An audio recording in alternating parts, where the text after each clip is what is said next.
又係我翠媽。今次呢條片係想講真倉嘅可能你哋會發生嘅情況啦。咁我都唔係全部淨係報喜不報憂，講緊自己啦。咁係自己嘅問題。咁啊喺咁啊試完呢，咁我呢個倉呢就得個3000幾嘅啫。咁個本金係好細啦。咁我第一日入嘅時候呢，就係入1000嘅。咁啊1000呢就屎忽痕呢。咁啊試咗啲1M 啊1分鐘圖啊同埋5M 都有開嘅。咁跟住15分鐘圖都係全開啦。咁結果發覺都係1分鐘圖嗰度蝕咗好多錢，咁就係玩唔到。咁啊自己再入咗3500，咁啊 total。咁我其實1000蚊本金嗰陣時咧，其實我係曾經賺到去700幾港紙啊。咁啊自己出咗金就出咗500蚊。咁啊所以嗰度1000蚊咧，最多 total 都係輸咗500蚊嘅啫。咁我今次係入多3500噶，咁啊當係 total 就本金5000，唔係本金4000，咁再試啦。咁係調整咗嗰個 time chart 啦。咁就主要係用15分鐘3個嘅策略呢度呢啲。咁再加埋咧，咁我而家刪咗嘅。咁啊再加埋呢度全開係呢一個0.02。其他咧就係0.01嘅全部，咁同埋1小時啦都係啦，開晒咁就全部0.01。結果我就頭先發生咗咩事呢？就係佢喺呢一個位置係啦，落咗單，咁佢係00分左右嘅，係咯，同埋喺呢個時候30分鐘圖落咗2次單。咁紅色嘅箭嘴嘅哚呢個呢，係指佢落單咁解啊嘛。咁結果佢呢度落咗2次單呢，我頭嗰陣時係全開呢，再者我有啲係0.02嘅時間呢，佢就落咗好多單，導致我嗰3500嘅本金呢係捱唔住，又唔算捱唔住嘅。其實去到呢度呢，就個保證金就會 call 啦，因為佢嗰陣時係同時，我嗰陣時未刪呢個15分鐘圖嘅時候呢，佢喺呢度都有開啊，係啦，都有開單㗎。咁我就以為佢錯啦，我就喺度睇點解佢會錯嘅呢？因為咧，佢當佢個價格咧，即係呢條巴咧未完或者到呢度嗰時咧，佢呢個紅色嘅哚都唔會出嚟嘅。我就以為佢係錯信號，我以為係個 server 單機。跟住咧，咁佢一落完呢啲單，我以為落錯咗，即係我以為我嗰啲代碼錯咗，係佢平倉變咗做平咗倉之餘就落多次 buy 係啦。咁再者我個保證金捱唔住咧，我就驚啦，因為佢落咗係15分鐘啦，呢個哚係落晒咁多個策略，咁佢呢度至少有幾單嘅0.01啊0.02咁樣㗎啦，跟住呢度又係喎，有5次喎，咁再加上佢有啲策略咧係開單嘅時候係會落2單㗎嘛，咁咪會好多單一炸單咁樣咯。咁然之後成炸單咧，同埋1小時都係啦，1小時呢度有個哚啦，見唔見到？呢度呢個哚係啦，咁都係落咗 sell 嘅。咁我就以為佢錯啊嘛頭先，咁我就捱唔住啦，咁我就自己咧就以為佢錯咧，就立即平晒嗰啲 sell 單啊！呢度睇下先啊，今日嘅係啦，呢度個甩單咧，唔見咗嘅啊！呢度係啦，呢一甩單，你會見到佢咧全部都係00分嗰個時開嘅，係啦。咁我手動平倉咧就係03分，係啦。咁我以為佢錯啦，跟住就喺度猛咁 cap 低佢嗰個快訊嘅信號啦，跟住又去嗰個平台度睇啦，係咪啲信號 send 錯咗啦？我係咪要轉嗰個執行模式啦？跟住點知佢係啱嘅，係啦。即係如果我唔守賤，其實我都可以由得佢某啲，因為佢保證金捱唔住嘅時候咧，佢都會幫我平咁啲單噶嘛，但係佢唔會幫我平晒咯。但係最好就梗係唔好似我咁啦，唔好好似我咁啦，用得咁細嘅本金去做呢啲槓桿嘅效果，但係又要落咁多策略。咁我呢啲反面教材，即係叫做踩板嘅失敗嘅例子呢，都要係話到俾人聽嘅，呢啲先係最緊要嘅。咁我都唔怕俾人笑。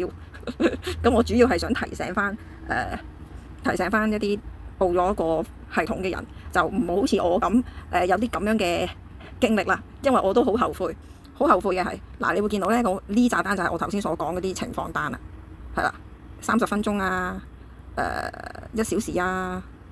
跟住30分鐘同1小時啊，同埋15分鐘啊，我頭先所講嗰啲策略單咯，係嘛？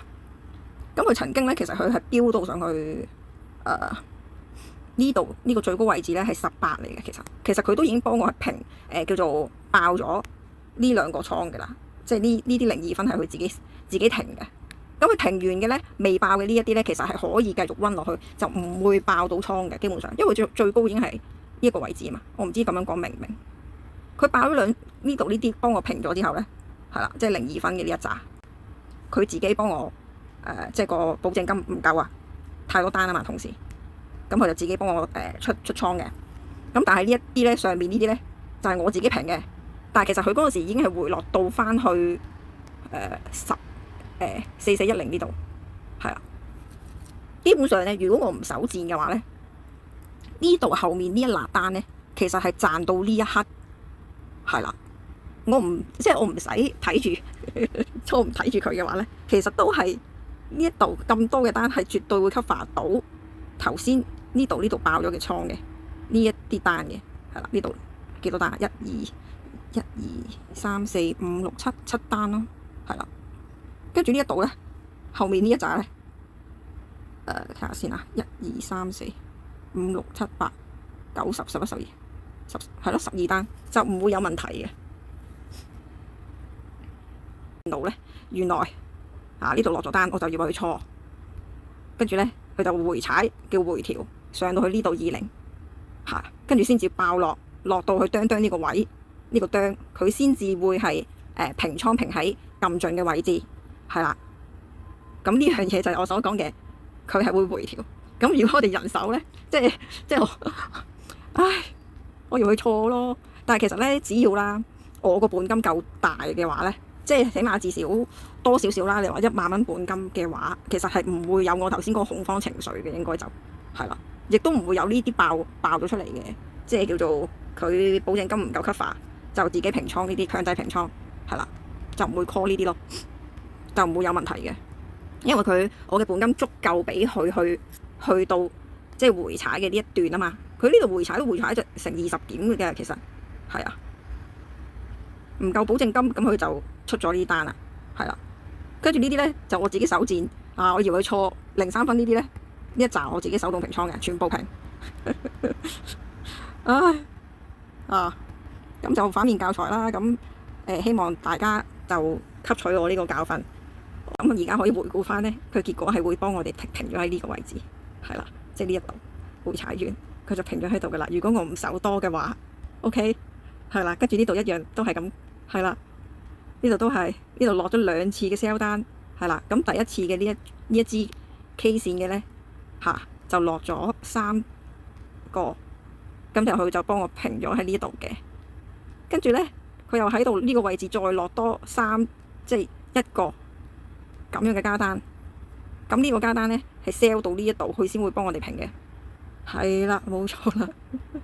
仲要我哋咁多個策略呢，係啦，都係即係 sense 到呢一個係一個大趨勢啦，係啦，都係喺最端嗰度平倉㗎。我而家撳俾你睇，見唔見啊？